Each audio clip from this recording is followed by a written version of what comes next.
स्वागत है आपका हमारे चैनल ट्रिकी जीके में। जैसा आपको पता है कि हम लोग खान सर के आरबीडी बुक की क्वेश्चनों को प्रैक्टिस कर रहे हैं। तो चलिए आज की क्लास को हम लोग शुरू करते हैं।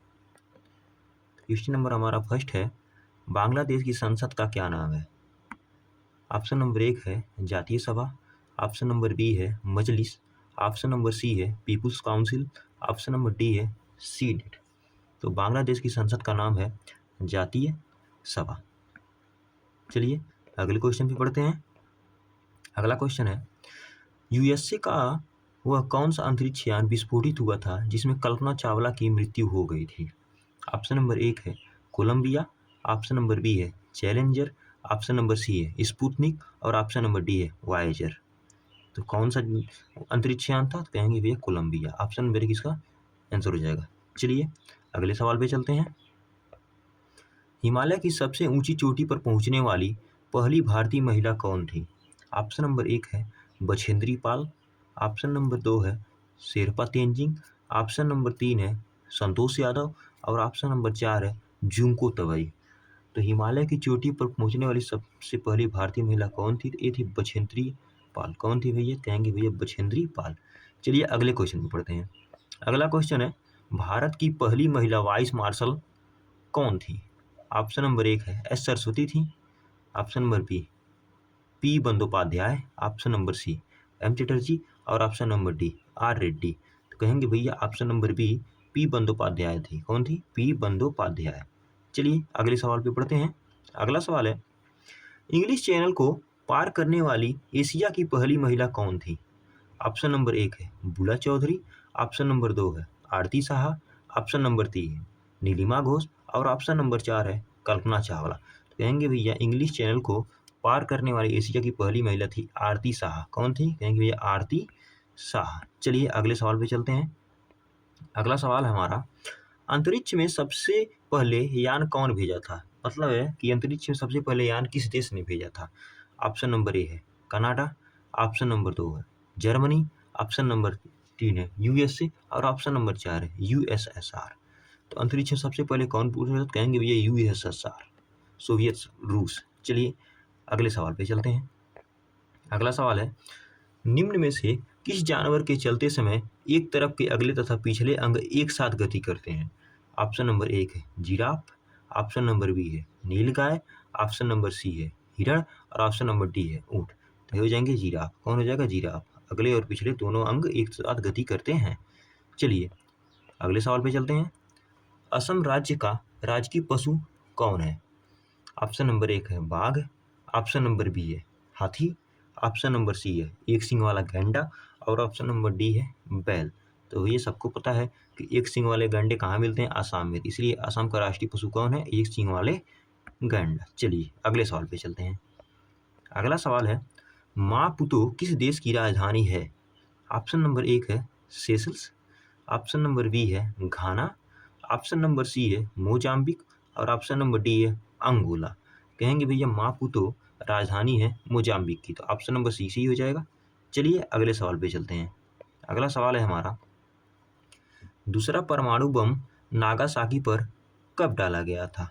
तो आपको पता है भैया कि द्वितीय विश्व युद्ध में अमेरिका ने जापान पर परमाणु बम मारे थे। 2 परमाणु बम मारे थे। पहला 6 अगस्त 1945 को और दूसरा मारा था 9 अगस्त 1945 को। तो इसका आंसर हो जाएगा ऑप्शन नंबर सी 9 अगस्त 1945 को। चलिए अगले सवाल पे चलते हैं। अगला सवाल है, अंतरिक्ष में सर्वाधिक समय तक रहने का विश्व रिकॉर्ड किस महिला के नाम है? ऑप्शन नंबर 1 है Kalpana Chawla, option number B है Sunita Williams, option number C है कैथरीन और ऑप्शन नंबर डी है इनमें से कोई नहीं। तो कहेंगे भैया सर्वाधिक समय किसने बिताया है? तो ये सुनीता विलियम्स। चलिए नेक्स्ट क्वेश्चन पे चलते हैं। अगला क्वेश्चन है, आंसुओं का द्वार के नाम से जाना जाता है। कहा है आंसुओं के द्वार के नाम से जाना जाता है। कौन जाना जाता है? ऑप्शन नंबर 1 है स्कॉटलैंड, ऑप्शन नंबर 2 है क्यूबा, ऑप्शन नंबर 3 है बाब अलमंदेव और ऑप्शन नंबर डी है लहासा। तो कहेंगे भैया बाब अलमंदेव जो संधि है उसको बोलते हैं आंसुओं का द्वार। चलिए अगला सवाल देखते हैं। अगला सवाल है, तकनीकी शहर के नाम से जाना जाता है। ऑप्शन नंबर ए है बेंगलुरु, ऑप्शन नंबर बी है मुंबई, ऑप्शन नंबर सी है हैदराबाद और ऑप्शन नंबर डी है अहमदाबाद। तो कहेंगे भाई तकनीकी शहर बोलते हैं बेंगलुरु को, बेंगलुरु को। चलिए अगले सवाल पे चलते हैं। अगला सवाल है गुलाबी शहर किसे कहा जाता है? ये तो बहुत ही इजी क्वेश्चन है, इसका हो जाएगा जयपुर। तो गुलाबी शहर किसे बोलते हैं? उसे बोलते हैं जयपुर को। चलिए अगले सवाल पे चलते हैं। अगला सवाल है कर्नाटक का कौन सा स्थान जैन की काशी के नाम से प्रसिद्ध है? जैसे हिंदू धर्म में काशी प्रसिद्ध है, उसलिए जैनों की काशी किसे बोलते हैं? तो ऑप्शन नंबर एक है मधुबीदर, ऑप्शन नंबर बी है अंकोला, ऑप्शन नंबर सी है द्रावणगैरे और ऑप्शन नंबर डी है मंगलोर। तो कहेंगे भैया ऑप्शन नंबर ए हो जाएगा मुदबीदर। मुदबीदर को बोलते हैं जैनों की काशी। चलिए अगले सवाल पे देखते हैं। अगला सवाल है गोलकुंडा का किला किस राज्य में है? तो गोलकुंडा का किला किस राज्य में है? ऑप्शन नंबर एक है तेलंगाना, ऑप्शन नंबर बी है महाराष्ट्र, ऑप्शन नंबर सी है आंध्र प्रदेश और ऑप्शन नंबर डी है तमिलनाडु। कहेंगे भैया गोलकुंडा का जो किला है वो है आंध्र प्रदेश में। कहाँ पर है? आंध्र प्रदेश में। चलिए अगले सवाल पे बढ़ते हैं। अगला सवाल है ऑल इंडिया रेडियो की स्थापना किस वर्ष हुई थी? ऑप्शन नंबर एक है 1942, ऑप्शन नंबर दो है 1950, ऑप्शन नंबर सी है 1940 और ऑप्शन नंबर डी है 1936। तो कहेंगे भैया ऑल इंडिया रेडियो की स्थापना हुई थी सन 1936 में। चलिए अगले सवाल पे चलते हैं। अगला सवाल है संसार का सबसे बड़ा डाक नेटवर्क किस देश में है? ऑप्शन नंबर एक यूएसए, ऑप्शन नंबर बी चीन, ऑप्शन नंबर सी भारत और ऑप्शन नंबर डी फ्रांस। कहेंगे भैया जो डाक नेटवर्क सबसे बड़ा है वो है भारत में, हमारे प्यारे भारत में। चलिए अगले सवाल पे चलते हैं। अगला सवाल है स्पीड पोस्ट सेवा की शुरुआत कब हुई थी? ऑप्शन नंबर एक है 1982, ऑप्शन नंबर बी है 1984, ऑप्शन नंबर सी है 1986 और ऑप्शन नंबर डी है 1988। कहेंगे भैया इस पूरी जो स्पीड पोस्ट है उसकी शुरुआत हुई थी 1986 में। चलिए अगले सवाल पे चलते हैं। अगला सवाल है भारत में प्रथम टेलीविजन कार्यक्रम का प्रसारण कब किया गया था? ये बहुत इजी सवाल है। तो कहेंगे भैया 1959 में। कब हुआ था? 1959 में। चलिए अगला सवाल देखते हैं। अगला सवाल है निम्न में से कौन सी भारत में सेल्यूलर सेवा नहीं है?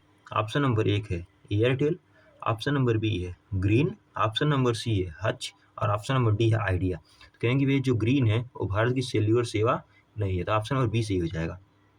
चलिए अगले सवाल पे चलते हैं। अगला सवाल है भारत में एसटीडी सेवा कब शुरू की गई थी?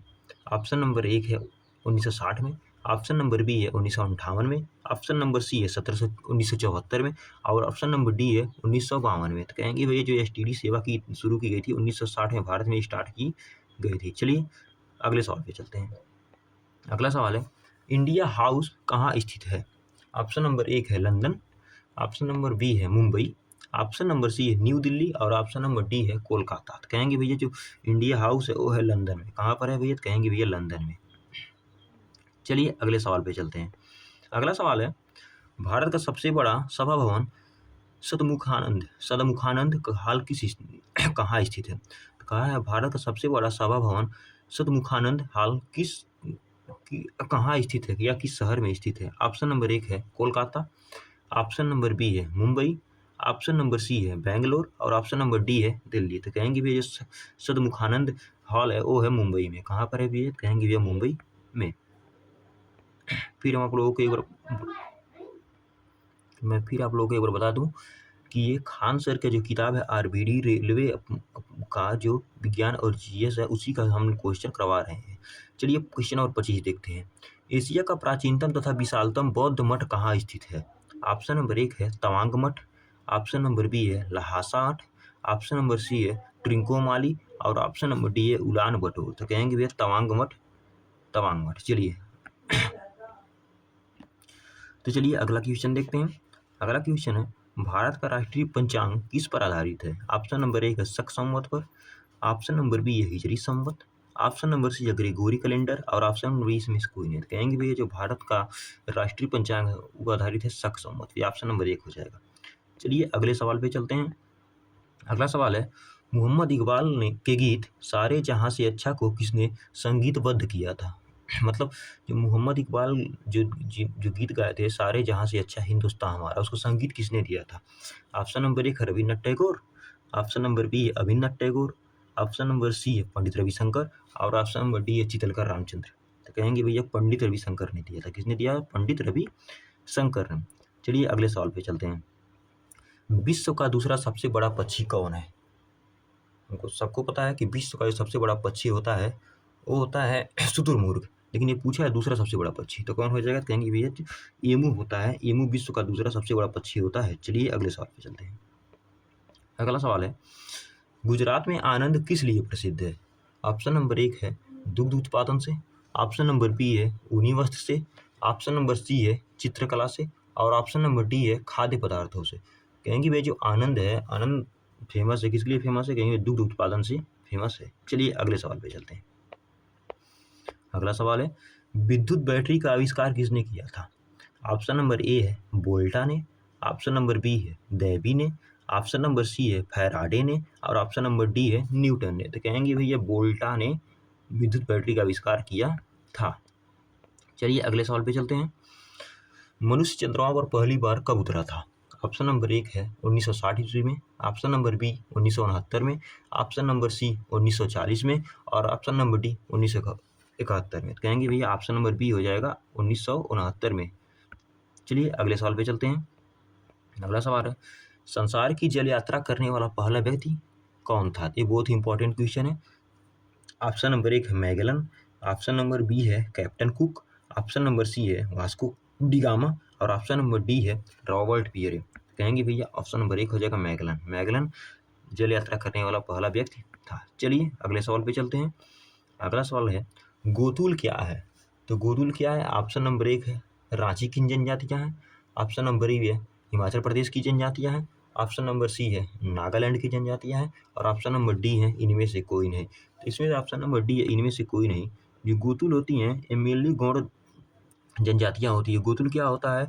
एक प्रकार का मान लीजिए हॉस्टल है जहाँ लड़कियाँ और लड़के रहकर पढ़ाई करते हैं, उसी को गोतुल बोलते हैं। चलिए अगला सवाल देखते हैं। अगला है, मुगल गार्डन किस शहर में स्थित है? मुगल गार्डन कहाँ पर है? ऑप्शन नंबर 1 है मसूरी में, ऑप्शन नंबर बी है नई दिल्ली में, ऑप्शन नंबर सी है श्रीनगर में और ऑप्शन नंबर डी है चंडीगढ़ में। कहेंगे भैया मुगल जो गार्डन है वो है नई दिल्ली में। कहाँ है? नई दिल्ली में। चलिए अगले सवाल पे चलते हैं। अगला सवाल है, भारत में प्रथम योग विश्वविद्यालय की स्थापना कहाँ हुई थी? Option number 1 Patna, option number B Jaipur, option number C Gwalior और ऑप्शन नंबर डी मुंगेर। तो कहेंगे भैया जो भारत का पहला योग विश्वविद्यालय था वो कहाँ खोला गया था? मुंगेर में। कहाँ खोला गया था? मुंगेर में। चलिए अगले सवाल पे चलते हैं। अगला सवाल है, 18 कैरेट सोने में खरे सोने का अनुपात कितना होता है? ऑप्शन नंबर 1 है 60%, ऑप्शन नंबर बी है 75%, ऑप्शन नंबर सी है 80% और ऑप्शन नंबर डी है 89%। ये बहुत ही इंपॉर्टेंट क्वेश्चन है। तो कहेंगे भैया जो खरा सोना होता है 18 कैरेट गोल्ड में वो होता है 75% होता है। कितना होता है? कहेंगे भैया 75% होता है। चलिए अगले सवाल पे चलते हैं। इको मार्ग किससे संबंधित है? ऑप्शन नंबर 1 पर्यावरण से, ऑप्शन नंबर बी सोना उत्पादन से, ऑप्शन नंबर सी है खाद्य पदार्थों की गुणवत्ता से और ऑप्शन नंबर डी इनमें से कोई नहीं। तो इको सबको पता होगा, इकोलॉजी मतलब पर्यावरण संबंधित है। तो कहेंगे भैया जो इको मार्ग है संबंधित जो इको संबंधित है किससे संबंधित है? यह पर्यावरण से। किससे संबंधित है? पर्यावरण से। चलिए अगले सवाल पे चलते हैं। अगला सवाल है, विख्यात वृंदावन उद्यान कहाँ स्थित है? तो पूछा है वृंदावन उद्यान कहाँ स्थित है? ऑप्शन नंबर 1 है पिंजौर, ऑप्शन नंबर 2 है लखनऊ, ऑप्शन नंबर 3 है मैसूर और ऑप्शन नंबर डी है कन्याकुमारी। कहेंगे जो ये जो वृंदावन उद्यान है कहाँ पर है? भैया मैसूर में। कहाँ पर है? मैसूर में स्थित है। तो चलिए अगले सवाल पे चलते हैं। हमारा अगला सवाल है, कारगिल नाम काफ़ी प्रसिद्ध है, वह है कारगिल किसके लिए प्रसिद्ध है? तो कहेंगे भैया क्या एक समुद्र है, ऑप्शन नंबर बी झील है, ऑप्शन नंबर सी सड़क है और ऑप्शन नंबर डी पहाड़ है। कहेंगे भैया जो कारगिल है एक प्रकार का एक क्या है? एक झील है। क्या है? झील है। चलिए अगले सवाल पे चलते हैं। अगला सवाल है,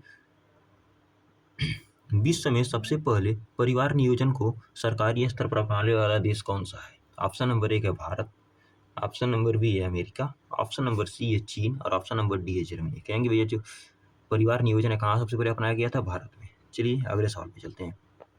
अगला सवाल है, भारतीय पाम सिवेट क्या है? भारतीय पाम सिवेट क्या है? ऑप्शन नंबर 1 है एक रात्रि का पक्षी है, ऑप्शन नंबर बी है एक शाकभक्षी पशु है। ऑप्शन नंबर सी है एक मांसभक्षी जानवर है। और ऑप्शन नंबर डी है शाक और मांसभक्षी जानवर है। तो कहेंगे ऑप्शन नंबर डी हो जाएगा शाक और मांसभक्षी जानवर है। चलिए अगले सवाल पे चलते हैं। अगला सवाल है, किस स्थान पर विवेकानंद स्मारक स्थित है? ऑप्शन नंबर ए है मुंबई। ऑप्शन नंबर बी है त्रिवेंद्रम। ऑप्शन नंबर सी है पांडिचेरी। और ऑप्शन नंबर डी है कन्याकुमारी। कहेंगे ये जो विवेकानंद स्मारक है कहाँ पर है? कन्याकुमारी में स्थित है। चलिए अगले सवाल पे चलते हैं। अगला सवाल है, कावेरी जल विवाद के निपटारे के लिए गठित कावेरी जल न्याय प्राधिकरण का गठन कब किया गया था? ऑप्शन नंबर ए है 2 जून 1990 को। ऑप्शन नंबर बी है 2 जून 1998 को। ऑप्शन नंबर सी है 2 जून 1992 को। और ऑप्शन नंबर डी है 2 जून 2001 को। कहेंगे भैया 2 जून 1990 को। कब किया गया था गठन? 2 जून 1990 को। चलिए अगले सवाल पे चलते हैं। अगला सवाल है, निम्नलिखित में से कौन भारत का 24वां राज्य बना? Option number A Mizoram. Option number B Arunachal Pradesh. Option number C Goa. और ऑप्शन नंबर डी सिक्किम। तो भारत का 24वां राज्य कौन बना था? तो कहेंगे भैया अरुणाचल प्रदेश बना था। चलिए अगले सवाल पे चलते हैं। अगला सवाल है, भारत हैवी इलेक्ट्रिकल लिमिटेड भेल, जिसको भेल बोलते हैं, भेल का निगमन निम्न में किस वर्ष हुआ था? मतलब कह रहा है भेल का निगमन किस वर्ष हुआ था?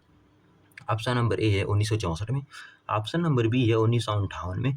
ऑप्शन नंबर सी है 1962 में। और ऑप्शन नंबर डी है 1960 में। तो कहेंगे भैया जो भेल का निगमन हुआ था कब हुआ था? 1964 में हुआ था। चलिए अगले सवाल पे चलते हैं। अगला सवाल है, भारत में निर्मित लाइट कॉम्बैट हेलीकॉप्टर का क्या नाम है? ये बहुत ही इंपॉर्टेंट क्वेश्चन है। ऑप्शन नंबर एक है विराट।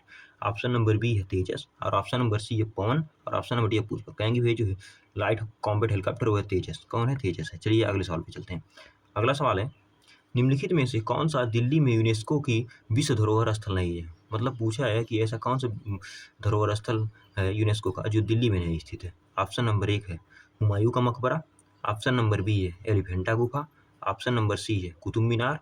और ऑप्शन नंबर डी है लाल किला। तो कहेंगे भैया एलिफेंटा गुफा ये दिल्ली में नहीं स्थित है। चलिए अगले सवाल पे चलते हैं। अगला सवाल है, मोरक्को की राजधानी कहाँ है? ऑप्शन नंबर एक है नियामी। ऑप्शन नंबर बी है वियना। ऑप्शन नंबर सी है रबात। और ऑप्शन नंबर डी है लिस्बन। तो कहेंगे भैया मोरक्को की राजधानी कहाँ पर? रबात है। चलिए अगले सवाल पे चलते हैं। अगला सवाल है, एका आंदोलन के नेता कौन थे? जो एका आंदोलन चलाया गया था कह रहा है उसके नेता कौन है? ऑप्शन नंबर एक Vasudev. Option number B Bhagat Singh थे। ऑप्शन सी है मदारी पारसी थे। या ऑप्शन नंबर डी गडकरी थे। कहेंगे भैया जो एका आंदोलन चलाया गया था उसके नेता थे मदारी पासी। कौन थे? मदारी पासी थे। चलिए क्वेश्चन नंबर 51 मतलब 51 पे चलते हैं। निम्न में से किसे औषधि का देवता कहा जाता है? ऑप्शन नंबर एक आर्यभट्ट को। आर्यभट्ट तो शून्य की खोज किए थे। ऑप्शन नंबर बी है पतंजलि। पतंजलि किस संबंधित है? योग से। ऑप्शन नंबर सी है पाणिनि। पाणिनि किस संबंधित? संस्कृत से। और ऑप्शन नंबर डी है धन्वंतरी। तो धन्वंतरी को ही कहा जाता औषधि का देवता। चलिए अगले सवाल पे चलते हैं। अगला सवाल है, इनमें से किस रंग का प्रयोग ओलंपिक ध्वज में नहीं होता है? ऑप्शन नंबर एक पीला। हाँ पीला तो होता ही है। ऑप्शन नंबर बी भूरा। ऑप्शन नंबर सी नीला। ऑप्शन नंबर डी लाल। तो कहेंगे भैया इसमें भूरा रंग नहीं होता है। चलिए अगले सवाल पे चलते हैं। अगला सवाल है, बांग्लादेश में राष्ट्रगान अमार सोनार बांग्ला को की रचना किसने की थी? तो जो बांग्लादेश का राष्ट्रगान है अमार सोनार बांग्ला कह रहा है उसकी रचना किसने की थी? ऑप्शन नंबर एक है Rabindranath Tagore. Option number B है Kazi Nazrul Islam. Option number C है मोहम्मद इकबाल। और ऑप्शन नंबर डी है मिर्जा गालिब। तो कहेंगे रविन्द्रनाथ टैगोर जी ने अमार सोनार बांग्ला लिखा था। चलिए अगले सवाल पे चलते हैं। अगला सवाल है, प्रसिद्ध कढ़ाई की कला गोटा का संबंध किससे है? पूछा है गोटा जो प्रसिद्ध कढ़ाई है वो कहाँ किस राज्य का है? ऑप्शन नंबर एक है झारखंड का है। ऑप्शन नंबर बी है राजस्थान। ऑप्शन नंबर सी पश्चिम बंगाल। या ऑप्शन नंबर डी इनमें से कोई नहीं। कहेंगे भैया जो गोटा प्रसिद्ध कढ़ाई कला है वो है राजस्थान की। कहाँ की है? राजस्थान की। चलिए अगले सवाल पे चलते हैं। अगला सवाल है, राजा रवि वर्मा का संबंध है। तो राजा रवि वर्मा क्या है? एक चित्रकार है। कह रहा है किस राज्य से संबंध है? ऑप्शन नंबर एक Telangana. Option number B Kerala. Option number C Tamil Nadu. और option number D Andhra Pradesh. तो कहेंगे ऑप्शन नंबर बी केरल हो जाएगा। कौन हो जाएगा? केरल। चलिए अगले सवाल पे चलते हैं। अगला सवाल है, यूरोप का सबसे बड़ा बंदरगाह कौन है? यूरोप का सबसे बड़ा बंदरगाह कौन है? ऑप्शन नंबर एक लंदन का बंदरगाह। ऑप्शन नंबर बी वेनिस का बंदरगाह। ऑप्शन नंबर सी लिस्बन का बंदरगाह। या ऑप्शन नंबर डी रोटरडैम का बंदरगाह। तो कहेंगे भैया रोटरडैम का बंदरगाह सबसे बड़ा यूरोप का बंदरगाह है। चलिए अगले सवाल पे चलते हैं। अगला सवाल है, बगदाद किस नदी के किनारे स्थित है? ऑप्शन नंबर 1 फरात नदी, ऑप्शन नंबर बी दजला नदी, ऑप्शन नंबर सी नील नदी, या ऑप्शन नंबर डी लूनी नदी। कहेंगे भैया जो बगदाद है किस नदी किनारे है? दजला नदी के किनारे स्थित है। चलिए लास्ट क्वेश्चन पे चलते हैं। लास्ट क्वेश्चन है, पिछौला झील निम्न में से किस राज्य में स्थित है? ऑप्शन नंबर 1 महाराष्ट्र में, ऑप्शन नंबर बी गुजरात में, ऑप्शन नंबर सी राजस्थान में, और ऑप्शन नंबर डी है मध्य प्रदेश में। तो कहेंगे भैया पिछौला झील कहाँ पर है? तो ये उदयपुर राजस्थान में है। कहाँ पर है? उदयपुर राजस्थान में। तो ये हमारे इस सेशन का लास्ट क्वेश्चन था। इसी के साथ धन्यवाद।